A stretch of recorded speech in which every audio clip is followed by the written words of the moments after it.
A paz do Senhor seja contigo, em todas as áreas da sua vida. E é um prazer estar de novo a partilhar e compartilhar a palavra de Deus consigo ou convosco. E estamos a falar mensagens cujo título é Como Deus faz a cena para mudanças. E estamos a falar de dons e de como servir a César.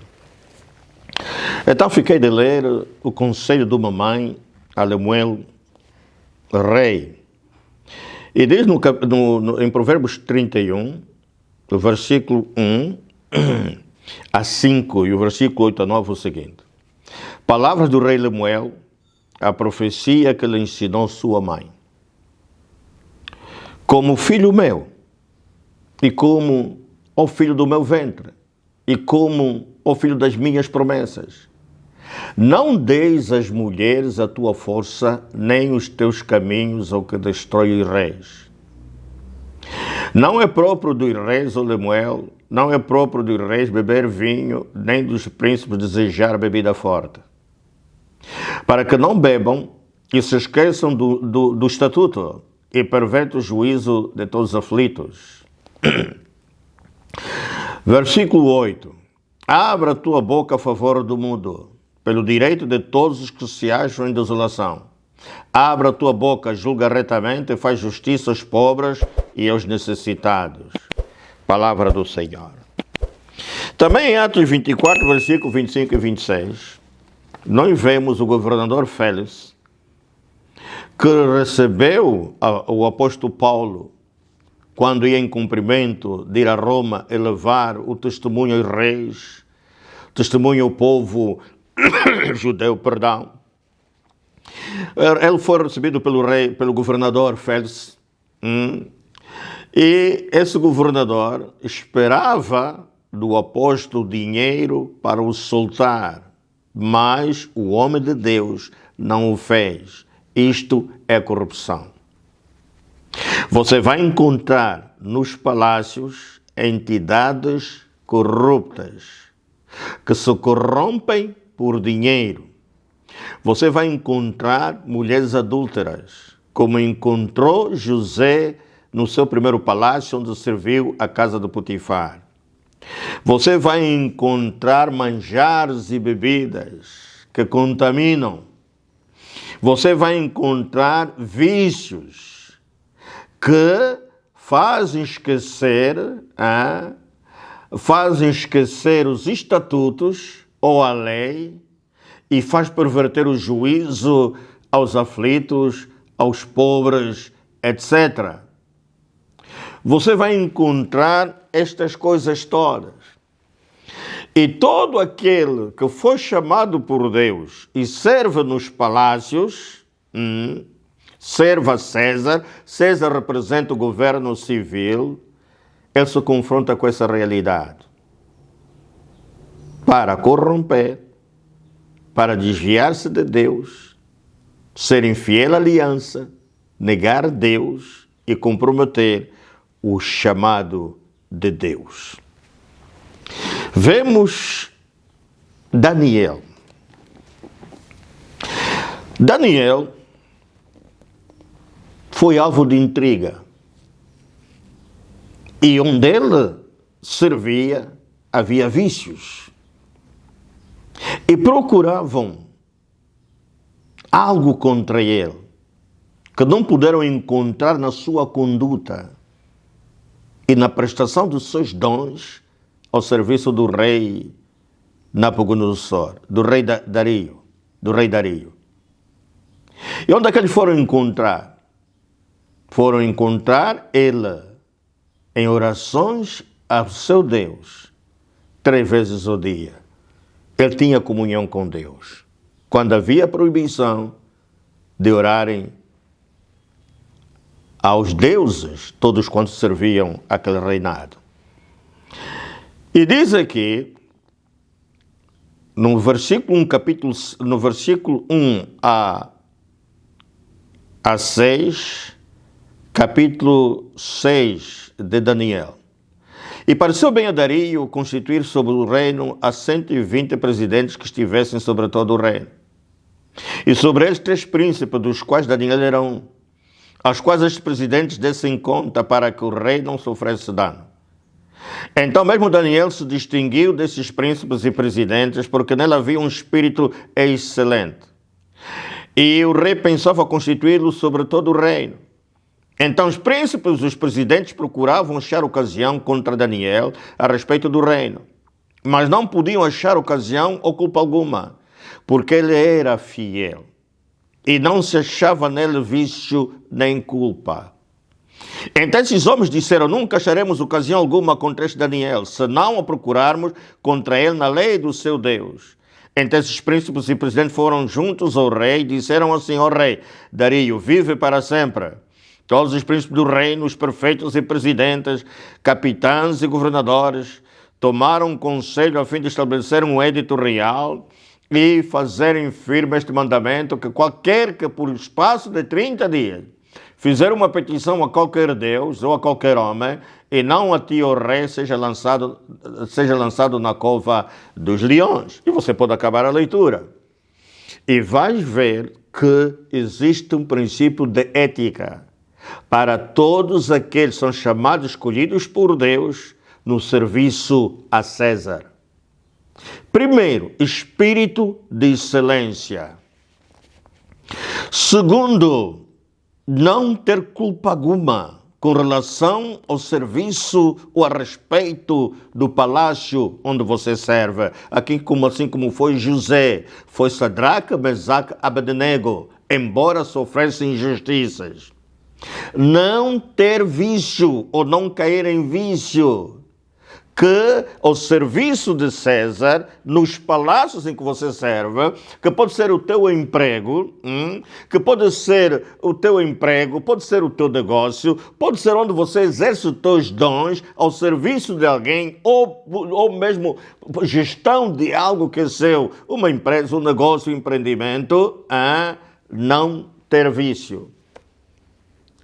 São princípios espirituais que Deus exige de nós no cumprimento do nosso dever e obrigações para com o reino dele, de Deus, no uso dos nossos dons naturais e espirituais, para que Deus, como se manifestou através de Abraão e de Sara, através de Moisés e Israel, a reis, povo e nações, e de o apóstolo Paulo manifestar-se a reinos, a nações, a governantes, a reis, e verem a diferença.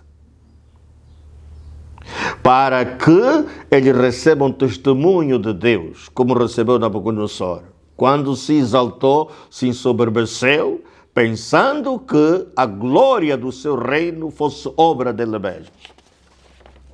E a pergunta é: o que fez Deus revelar-se? Primeiro, atitude do coração, que é resultado da sujeição absoluta e obediência absoluta a Deus. E sujeição absoluta, autoridade ligada por Deus, tanto civil, na família como na igreja, e obediência relativa. Isto é a atitude do coração. Você pode encontrar Daniel 3, versículo 15 a 30, e no capítulo 6, que acabamos de ler. Segundo, conduta, que tem a ver com obediência. É absoluta em relação a Deus e é restrita com relação às autoridades civis. Você encontra isso em Daniel capítulo 1, Daniel capítulo 6, versículos 4 a 15, e encontra na atitude e conduta de José, de Abraão e de Sara. Você encontra na atitude de Moisés e de todos quantos eram líderes. Daniel se distinguiu porque ele tinha qualidades espirituais e naturais de atitude, sujeição e de conduta a obediência. Meus irmãos, minhas irmãs, Deus tem um propósito e um plano dele para manifestar-se às autoridades civis e a povos, nações que não o conhecem. A terceira é oração. No meio da intriga, das calúnias de perseguição, das armadilhas, Daniel não deixava de orar. Você vai no capítulo 6, versículo 5 a 10, e você vai ver que Daniel mantinha-se em atitude de oração. Quarto, um coração cheio de amor. Como José foi vendido pelos irmãos, correu riscos de vida, quiseram matá-lo e acabou escravo em terras do Egito. Mas na hora da verdade, quando Deus usou para ser benditas famílias da terra em tempos de crise, tocou também a vez de Israel, que estava a enfrentar a crise. E José entendeu muito claramente o propósito de Deus. E ele disse aos seus irmãos que foi Deus que enviou ele adiante deles para um grande livramento. E seus irmãos ficaram temerosos, pensando que ele havia de vingar-se. Mas ele não se vingou. Antes, pelo contrário, deu testemunho do seu chamado aos irmãos. E mesmo depois que Jacó morreu, os irmãos ficaram preocupados. E ele acalmou seus irmãos, dizendo que não temessem, porque Deus, no seu plano e propósito, enviou adiante deles, mesmo passando aquelas tribulações, perseguições, risco de vida e vendido de escravo, para um propósito de Deus, que era, em tempos de 7 anos de abundância e em tempos de 7 anos de crise, ser acumuladas reservas para poder enfrentar a crise mundial, a seca que afetou naquele tempo o mundo. E nesse propósito estava o povo de Israel. Deus tem um plano para si, meu irmão, minha irmã, no serviço a César, no serviço ou na prática dos seus dons naturais, das suas habilitações ou habilidades, ao serviço de quem você serve. Em qualquer instituição do Estado, do governo, da sociedade civil, no casamento, na família. E tudo isso se resume na manifestação de Deus, o testemunho de que Deus existe, de que é vontade de Deus converter corações a Cristo, pois o Cristo preparou para aqueles que lhe amam e que lhe servem, ajudar nações em tempos de crise ou de tempos não crise, em tempos de abundância. Deus quer manifestar-se. Deus quer que o seu nome seja conhecido nessas instituições, nos governos, seja qual for o sistema político de governação, seja reinos governado por reis, seja sistema democrático governados por chanceleres ou primeiro-ministros, seja sistema presidencial governado por presidentes. Deus quer manifestar-se, assim como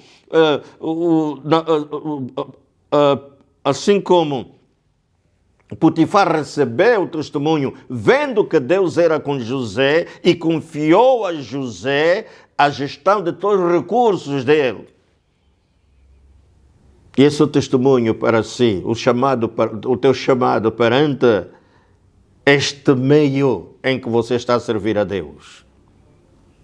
Para que você, meu irmão, minha irmã, sirva a Deus com brio, com responsabilidade, com integridade, para que Deus possa usar você na ordem da bênção proferida desde Abraão e Sara, serem benditas famílias da terra, e Deus pudesse manifestar e operar mudanças significativas para prosperar, para fazer com que as nações saiam das crises e os povos vivam alegres, satisfeitos. Diz aqui Provérbios 14, versículo 34 o seguinte, da Bíblia Viva: a obediência a Deus torna um país grande e poderoso, mas o pecado traz vergonha e desonra para uma nação. Provérbio 29, versículo 18, da Bíblia Viva: quando não se pode contar ao povo os mandamentos de Deus, a sociedade vai de mal a pior. Quando o povo obedece à lei de Deus, o país progride e vive feliz. Aleluia. Provérbio 29, versículo 2, Bíblia Viva: quando o governo é formado de homens justos e honestos, o povo vive feliz. Mas quando líderes de uma nação são maus e desonestos, o povo chora de tristeza. Se você é filho de Deus, servo de Deus, servindo César nestes lugares e instituições, e você é justo e honesto, você causa para a felicidade do povo quando você obedece e sujeita-se a Deus e obedece os seus mandamentos. Uma obediência absoluta, uma sujeição absoluta a Deus e fidelidade à aliança. Aleluia! Versículo 14 do Provérbio 29. Quando as autoridades são mentirosas e desonestas, o povo também será mentiroso e desonesto. Aleluia! Quando um rei acredita em homens mentirosos, todos os ministros oficiais usarão a mentira para agradar o rei e subir no governo. Você tem que estabelecer a diferença. Porque há um chamado, há uma responsabilidade para que o povo que você serve, como cristão, filho de Deus, seja feliz, seja um povo alegre. Deus quer isso. Proteja-se da corrupção. Proteja-se de mulheres adúlteras. Proteja-se do manjar do palácio. Proteja-se das intrigas. Proteja-se dos vícios. Proteja-se de tudo quanto contamina e pode contaminar você e não ser a causa da alegria e da felicidade de um povo. Porque você é da aliança e você precisa viver a vida de Cristo na sua integridade. Porque somos reis e sacerdotes, reis para reinar. O seu palácio como rei é onde você trabalha, onde você exerce os seus dons naturais. O seu palácio como rei é onde você serve César, onde você tem empresa, é dono de uma empresa, de um projeto, ou então serve, é trabalhador a custas de alguém. Na igreja, no casamento, na família. Você tem esses dons para exercê-lo no seu palácio. Porque não pense que palácios são onde está a governar o rei ou está a governar um presidente ou um primeiro-ministro. Não. Você é um servo de Deus. Você é um discípulo de Jesus. Você é um santo de Deus.